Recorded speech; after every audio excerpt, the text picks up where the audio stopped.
Nampally exhibition grounds లో చేప ప్రసాదం పంపిణీని స్పీకర్ గడ్డం ప్రసాద్ ప్రారంభించారు. మన రాష్ట్రంతో పాటు ఇతర ప్రాంతాల నుంచి వచ్చిన వారికి చేప ప్రసాదం పంపిణీ చేస్తున్నారు. రేపు ఉదయం 11 గంటల వరకు పంపిణీ కొనసాగనుంది.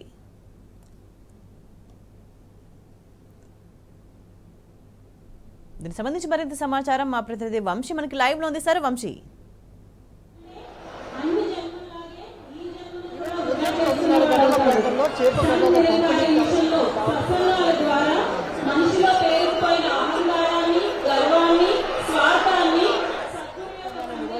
ప్రజెంట్ నాంపల్లి ఎగ్జిబిషన్ గ్రౌండ్ లో చూస్తే మాత్రం భారీగా ఏర్పాట్లు చేసినటువంటి పరిస్థితి కూడా మనకు కనిపిస్తూ ఉంది. ఈ రోజు ఉదయం నుంచి కూడా వేలాది మందిగా ప్రజలు, వివిధ రాష్ట్రాల నుంచి వచ్చినటువంటి ప్రజలు చేప ప్రసాదాన్ని స్వీకరిస్తున్నటువంటి పరిస్థితి కూడా మనం చూస్తూ ఉన్నాము. గత 180 సంవత్సరాల నుంచి కూడా ఏదైతే బత్తిని కుటుంబ సభ్యులు ఈ కార్యక్రమాన్ని నిర్వహిస్తూ ఉంటారో, ఈ సంవత్సరం ఏదైతే 6 లక్షల మందికి పైగా కూడా తాము చేప ప్రసాదాన్ని తయారు చేసినట్టు కూడా అటు ఇప్పటికే బత్తిని కుటుంబ సభ్యులు చెప్తున్నటువంటి పరిస్థితి కూడా మనకు కనిపిస్తూ ఉంది.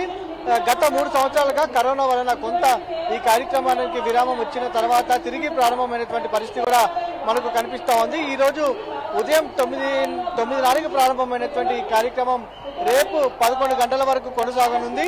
తదుపరి రేపు మధ్యాహ్నం నుంచి కూడా కవాడిగూడ కావచ్చు, దాంతో పాటుగా దూదిబోలిలోని బత్తిని కుటుంబ సభ్యుల నివాస ప్రాంతాలలో వారి చేప ప్రసాదాన్ని ఇస్తామని కూడా ఇప్పటికే వారు ప్రకటన చేసినటువంటి పరిస్థితి కూడా మనం చూస్తా ఉన్నాము. 32 కౌంటర్ల ద్వారా వారి చేప ప్రసాదాన్ని అందిస్తున్నటువంటి పరిస్థితి కూడా మనకు కనిపిస్తా ఉంది. ఇప్పటికే ఈ కార్యక్రమానికి సంబంధించి వేలాది సంఖ్యలో వివిధ రాష్ట్రాల నుంచి కూడా ప్రజలు వస్తున్నటువంటి పరిస్థితి కూడా మనం చూస్తా ఉన్నాము. దేశవ్యాప్తంగా కూడా విశేష ఆదరణ కలిగినటువంటి ఈ కార్యక్రమానికి సంబంధించి కూడా ఈ చేప ప్రసాదాన్ని స్వీకరిస్తే ఆస్మా వ్యాధి తగ్గుతుందని ఒక రకంగా ప్రజల్లో నమ్మకం ఉన్నటువంటి పరిస్థితి కూడా మనం చూస్తా ఉన్నాము. ప్రతి ఏటా కూడా ఈ కార్యక్రమానికి సంబంధించి ప్రజలు ఏదైతే ఆస్మా వ్యాధితో బాధపడుతున్న వారు గణనీయంగా పెరుగుతున్నటువంటి పరిస్థితి కూడా మనకు కనిపిస్తూ ఉంది. 2 దఫాలుగా ఈ మెడిసిన్ ఏదైతే ఈ చేప ప్రసాదాన్ని ఇస్తూ ఉంటారు, ఒకటి ఏదైతే కొరమింగ్ చేప ద్వారా చేప ప్రసాదాన్ని అందిస్తారు, మరొకటి ఏదైతే కార్తీ ప్రసాదం ఏదైతే తదుపరి 45 రోజులు తీసుకోవాల్సినటువంటి ప్రసాదాన్ని కూడా ఇస్తూ ఉంటారు. ప్రజెంట్ మనతో పాటు మాట్లాడడానికి బత్తిని కుటుంబ సభ్యులు కూడా ఉన్నారు. బత్తిని కుటుంబ సభ్యులతో కూడా మనము మాట్లాడించే ప్రయత్నం చేద్దాం. బత్తిని అమర్నాథ్ గౌడ్ గారు మనతో పాటు ఉన్నారు, వారితో మాట్లాడించే ప్రయత్నం చేద్దాం. చెప్పండి, ప్రధానంగా ఇప్పటికే మనం చూస్తే మాత్రం వేలాది సంఖ్యలో ప్రజలు వస్తున్నటువంటి పరిస్థితి కూడా మనకు కనిపిస్తూ ఉంది.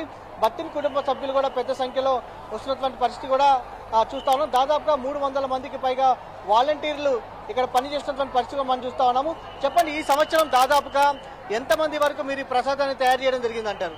2 లక్షల మంది వరకు ప్రసాదం తయారు చేస్తున్నాం. ఇప్పుడు విన్నారా, ఇప్పుడు ఇంతవరకు వచ్చిన 1 లక్ష మంది దానికి వచ్చింది. ఇప్పటివరకు ఇది 180 సంవత్సరాల నుంచి అండి. ఇది మా 4th జనరేషన్, ఇది 5th జనరేషన్. ఇది మా తాత 4వ తరం. మాది మా బిజినెస్ కళ్ళు బిజినెస్, మేము గౌడ్స్ మేము. అయితే ఏదో ముని మాకు ఎప్పటి నుంచో మా తాతను చూస్తుండే, ఆయన ఎప్పుడైనా సేవ చేస్తుండే పబ్లిక్కి. ఆయన జాబ్ వచ్చాడు. అయితే ఈ మందు ఆయన చాలా బాగా మంచి సేవ చేస్తే ఆయనకు ఈ మందు బాగా పనిచేస్తుందని చెప్పి ఆయన మా తాతకు చెప్పి 4వ తాతకు.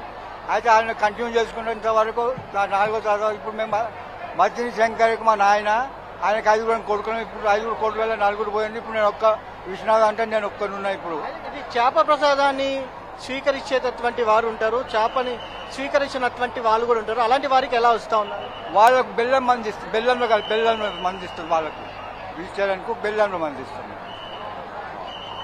మొత్తము 45 రోజుల పాటు కూడా కార్తీ ప్రసాదాన్ని స్వీకరించాలని కూడా చెప్తా ఉన్నారు. ఒకసారి మనం విజువల్స్ లో కూడా చూడొచ్చు. భారీగా చేప ప్రసాదాన్ని స్వీకరించడానికి కూడా పెద్ద ఎత్తున వివిధ రాష్ట్రాల నుంచి కూడా ప్రజలు వచ్చినటువంటి పరిస్థితి కూడా మనం చూస్తా ఉన్నాం. ప్రధానంగా చేప ప్రసాదాన్ని స్వీకరిస్తే ఆస్మా వ్యాధి తగ్గుతుందని కూడా ఒక రకంగా వాళ్ళలో అపారమైనటువంటి నమ్మకం ఉన్నటువంటి నేపథ్యంలో ప్రతి ఏటా గణనీయంగా పెరుగుతున్నటువంటి పరిస్థితి మనం చూస్తా ఉన్నాం. అటు మత్స్యశాఖ ఆధ్వర్యంలో చేప పిల్లను ఏదైతే కొరమిన్ చేప పిల్లలను పంపిణీ చేసినటువంటి పరిస్థితి మనం చూడొచ్చు. దాంతోపాటుగా 32 కౌంటర్లను ఏర్పాటు చేయడం జరిగింది.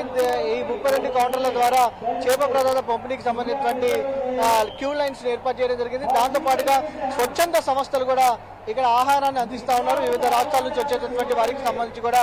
మొత్తం మీద చూస్తే మాత్రం చేప ప్రసాద కార్యక్రమం రేపు ఉదయం 11 గంటల వరకు కూడా నాంపల్లి ఎగ్జిబిషన్ లో కొనసాగనుంది. రైట్ వంశీ.